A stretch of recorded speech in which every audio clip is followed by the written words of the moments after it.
Hey everybody, I'm going to talk to you about trauma and the long lasting effects of it. Because trauma isn't something that we just get over or forget about. Trauma is something that has completely changed us. So it takes a lot for us to learn how to accept it and to find ways to deal with and manage our trauma. Now, some of you may know I'm a suicide survivor. My attempt happened almost 21 years ago at the age of 19. It caused a traumatic brain injury as well as total blindness for the rest of my life. We're coming up to my 21-year anniversary. I've learned how to adapt and make all the adjustments. I'm very high functioning and independent, and I've learned how to rehabilitate myself. But I won't deny it that even though I've accepted this as my reality, even though I've made this my new normal, there are certain days that I have triggers and things that I think about that are detrimental to my mental health. I feel really shaken up by it. I feel disconnected and detached from myself. And I'm just shaken up by it where I have a hard time accepting the reality. I feel like this is not plausible. How can this possibly have happened? Who am I? And that's when I start going back in time.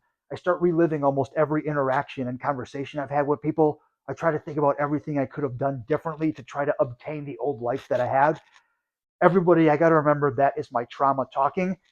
It's very normal in life for people to go through big lifestyle changes. Your circles of friends change a lot. You find yourself in different places. Life changes. The reason it's difficult for me is because my trauma is what changed me. It made me a completely different person. It changed me physically, mentally, and emotionally. So my trauma is what made me do all those lifestyle changes. It wasn't by choice. So that's why I feel detached from it. That's why I want to go back in time and try to do something different. But I can't, everyone. I have to accept that I'm a completely different person. So there's nothing I could have done differently to obtain a life that I want. The more you think about it, the more it becomes a rabbit hole effect. The more you're going to lose sleep and just want to change the conversations and want to change all the interactions and change everything.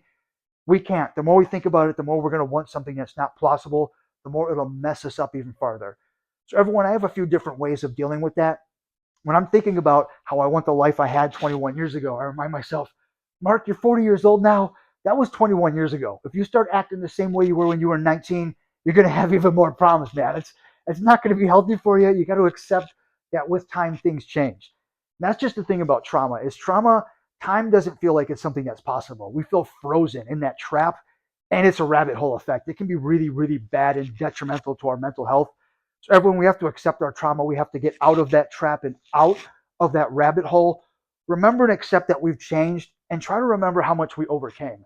Remember what you became and how proud you are of it, all the demons that we had to face and everything that we overcome.